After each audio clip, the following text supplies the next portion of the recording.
believe that the mind can fall into what I call thought traps, in which there could be a particular situation in your life, either a past situation or something that you're currently dealing with, or a person that you're focused on, or it could be even like a global situation, the environment or whatever. Whatever it is, a lot of times it's more personal. Sometimes it can be more political or global, but usually what we get stuck on are personal issues that we don't feel at peace with. So thinking about them feels like we're doing something about them. But a lot of times thinking is really just rumination. Once you get past dealing with the situation as it is, and you've thought all the various thoughts that there are to think, then you start, the rumination process is about going over and over and over again. And that's a lot of times what causes suffering. Now, if you find yourself beginning to fall into that pattern, and you notice your thoughts, then you can just say to yourself, that's a thought trap, or been there, done that. If you've already explored it thoroughly, then there's no reason to go into it anymore. You're really not adding anything to the situation in terms of awareness or knowledge or problem solving or anything like that. You're just stuck. And this can feel like, okay, I can't control it. I'm just stuck on it.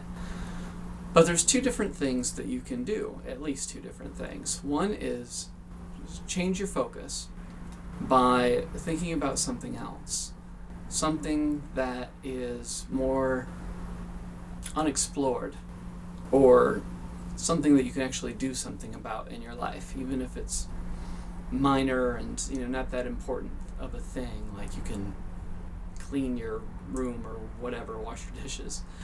Another thing you can do is experiment with no thought. I personally, at this time in my life, am not doing any meditation in a traditional sense, but then again I am. It just isn't something that I practice.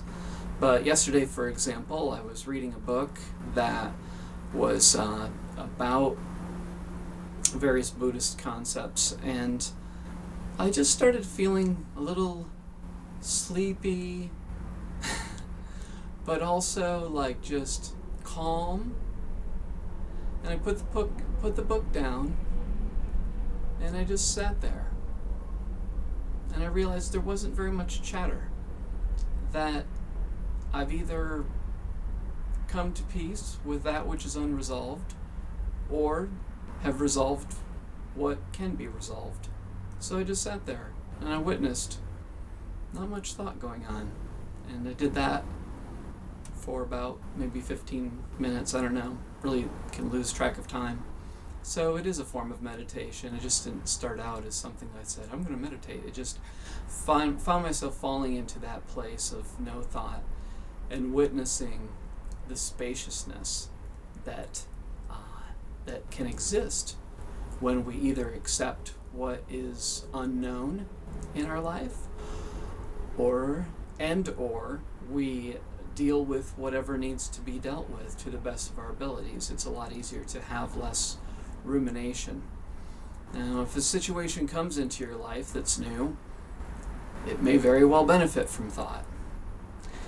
It might be something that you receive some news about some situation that affects your social life, your work life, or whatever, so you think about it for a while. But there's a point at which you just kind of reach a dead end with your thoughts. You've thought through the whole spectrum of what can be explored with this particular situation. And then that's when the rumination can come in. And we can get to know our mind. It's very important to just pay attention to how our mind works and have the goal of thinking less. Because in our very cognitive culture, in a very thought-oriented, information-oriented culture, we can think that thinking is the means to an end. But a lot of times, solutions and insights and awareness can come from a place of relative no thought. In other words, when you create more spaciousness between your thinking, your thoughts, then you can find more space for what I believe is inner guidance coming through. Our guidance is always there. We just tend to not be able to hear it through the chatter.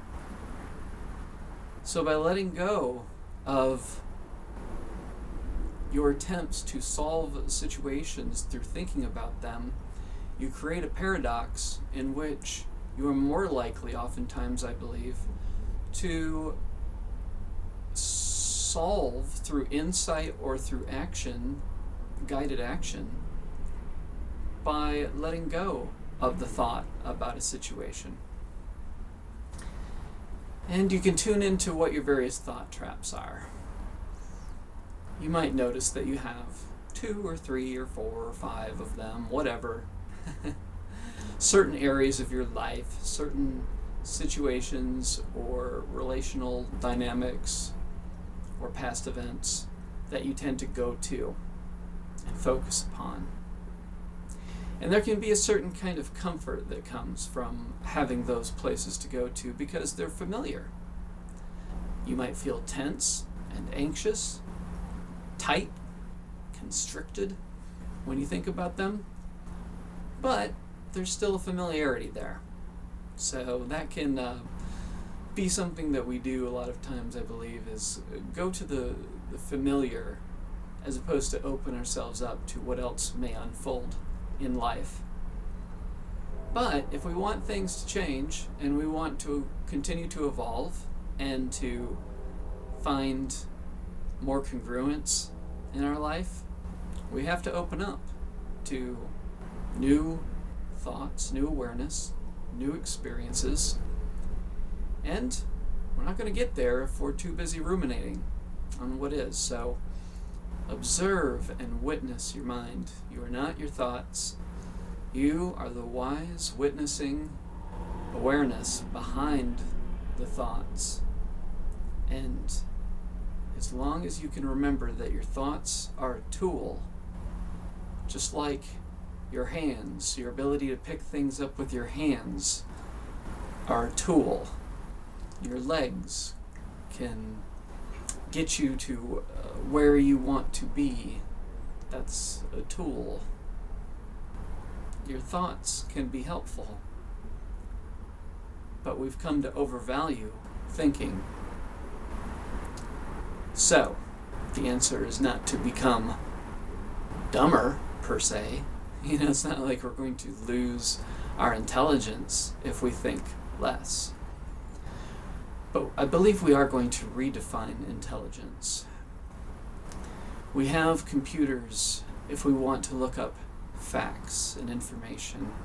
We don't have to store so much in our brain. We don't have to, emulate the kind of pathetic and archaic public school system and other education institutions, college and so forth, that are focused upon memorization of information. But we can shift into an intelligence that is aligned with wisdom. It is a high vibrational intelligence that comes from being able to stop self-defeating patterns and to see things as they truly are and continue to evolve into greater peace and therefore contribute to the world being a more peaceful place. So, thinking will always be something that we can draw upon as situations arise that need a certain kind of problem solving or certain kind of communication to convey information to another and so forth.